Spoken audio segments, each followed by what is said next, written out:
महाभारत में अर्जुन 2 बार मरे थे, जानिए कैसे हुई थी उनकी मृत्यु। अर्जुन के 3 पुत्र थे। द्रौपदी से जन्मे अर्जुन के पुत्र का नाम श्रुतकर्मा था। द्रौपदी के अलावा अर्जुन की सुभद्रा, उलूपी और चित्रांगदा नामक 3 और पत्नियां थीं। सुभद्रा से अभिमन्यु, उलूपी से इरावन, चित्रांगदा से बभ्रुवाहन नामक पुत्रों का जन्म हुआ। कहते हैं कि अपने ही पुत्र द्वारा अर्जुन में मारे गए। ये कैसे हुआ, इसके पीछे भी एक कथा है। एक दिन महर्षि वेदव्यास और श्री कृष्ण के कहने पर पांडवों ने अश्वमेध यज्ञ करने का विचार किया। पांडवों ने शुभ मुहूर्त देखकर यज्ञ का शुभारंभ किया और अर्जुन को रक्षक बनाकर घोड़ा छोड़ दिया। वह घोड़ा घूमते घूमते मणिपुर जा पहुंचा। मणिपुर नरेश बभ्रुवाहन ने जब सुना कि मेरे पिता आए हैं, तब वह गणमान्य नागरिकों के साथ बहुत सा धन साथ में लेकर बड़ी विनय के साथ उनके दर्शन के लिए नगर सीमा पर पहुंचा। मणिपुर नरेश को इस प्रकार आया देख अर्जुन कुपित होकर बोले, बेटा, तेरा ये ढंग ठीक नहीं है। जान पड़ता है तू क्षत्रिय धर्म से बहिष्कृत हो गया है। पुत्र, मैं महाराज युधिष्ठिर के यज्ञ संबंधी अश्व की रक्षा करता हुआ तेरे राज्य के भीतर आया हूँ। फिर भी तू मुझसे युद्ध क्यों नहीं करता? क्षत्रियों का धर्म है युद्ध करना। उस समय अर्जुन की पत्नी नागन्या उलूपी भी उस वार्तालाप को सुन रही थी। उन्होंने बभ्रुवाहन से कहा, तुम्हारे पिता कुरुकुल के श्रेष्ठ वीर और युद्ध के मद से उन्मत्त रहने वाले हैं, अतः इनके साथ अवश्य युद्ध करो। ऐसा करने से ये तुम पर प्रसन्न होंगे। ये सुनकर बभ्रुवाहन ने अपने पिता अर्जुन से युद्ध किया। तब अर्जुन और बभ्रुवाहन के बीच घोर युद्ध हुआ। कहते हैं कि इस युद्ध में बभ्रुवाहन मूर्छित हो गए थे और अर्जुन मारे गए थे। अर्जुन के मारे जाने का समाचार सुनकर युद्ध भूमि में अर्जुन की पत्नी चित्रांगदा पहुंचकर विलाप करने लगी।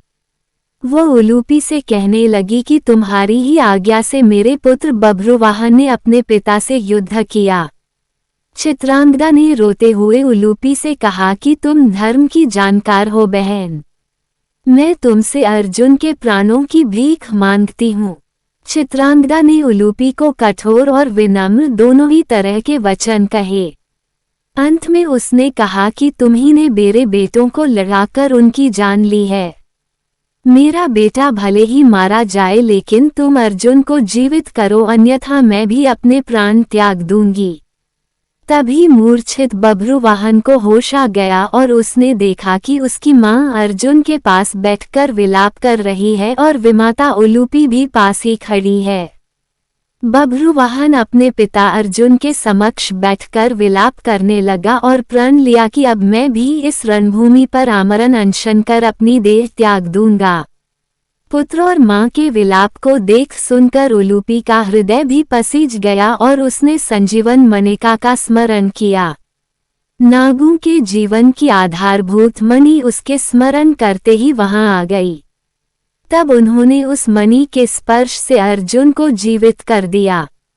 ऐसे हुई थी अर्जुन की मृत्यु। अर्जुन द्वारा यदुवंशियों के नाश की बात जानकर युधिष्ठिर को बहुत दुख हुआ। महर्षि वेदव्यास की बात मानकर द्रौपदी सहित पांडवों ने राजपाट त्याग कर सशरीर स्वर्ग जाने का निश्चय किया। यात्रा करते करते पांडव हिमालय तक पहुंच गए। हिमालय के दुर्गम क्षेत्र में द्रौपदी लड़खड़ाकर गिर पड़ी। इसके बाद नकुल, सहदेव, अर्जुन और अंत में भीम भी गिरकर मृत्यु को प्राप्त हो गए। अंत में युधिष्ठिर और उनका कुत्ता ही सशरीर स्वर्ग पहुँचे। महाभारत में हर चरित्र किसी ना किसी का अवतार था और इस कारण सब इतने शक्तिशाली थे कि किसी की भी मृत्यु साधारण तरीके से संभव नहीं था। इसलिए सबकी मौत के लिए कई ताने बाने बुने गए और अधिकतर रास्ते श्री कृष्ण द्वारा ही सुझाए गए, क्योंकि एकमात्र वही थे जो सभी योद्धाओं का रहस्य जानते थे। लेकिन श्री कृष्ण के होने के बावजूद उनका प्रिय अर्जुन भी एक बार मृत्यु को प्राप्त हुआ, और उसके मौत से उस वक्त सबसे अधिक मां गंगा प्रसन्न हुई थी। ऐसा क्यों हुआ था और मां गंगा को अर्जुन से क्या दुश्मनी थी, जानते हैं।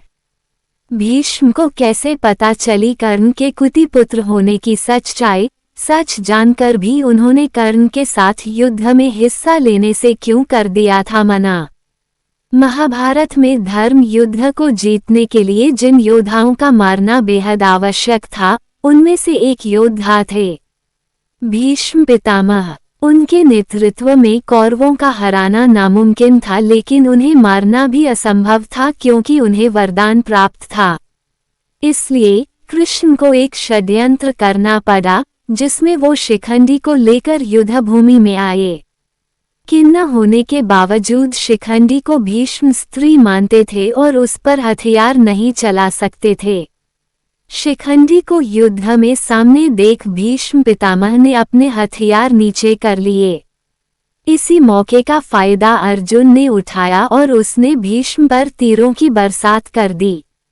भीष्म बाणों की शैया पर लेट गए। अपने पुत्र की ये दुर्गति देख उनकी माता गंगा को बहुत क्रोध आया। वो युद्ध भूमि में प्रकट हुई और उन्होंने अर्जुन को श्राप दे दिया कि उसकी मौत उसके अपने ही पुत्र के हाथों होगी। कुछ समय बाद जब अर्जुन की मृत्यु उसके ही एक पुत्र बब्रुवाहन के हाथों हुई, तो मां गंगा जोर जोर से हंसने लगी। कथा के अनुसार मां गंगा ने ही अर्जुन के बेटे बब्रुवाहन को इस तरह भ्रमित किया कि उसने गुस्से में आकर अपने पिता का सिर काट दिया। अर्जुन की मृत्यु होने के बाद मां गंगा वहां प्रकट हुई और अर्जुन की मौत पर जोर जोर से हंसने लगी। लेकिन फिर अर्जुन की एक पत्नी ने अपने शक्ति द्वारा और श्री कृष्ण की मदद से अर्जुन को पुनः जीवित किया और अर्जुन के पुत्र बब्रुवाहन को मां गंगा की माया से मुक्त किया।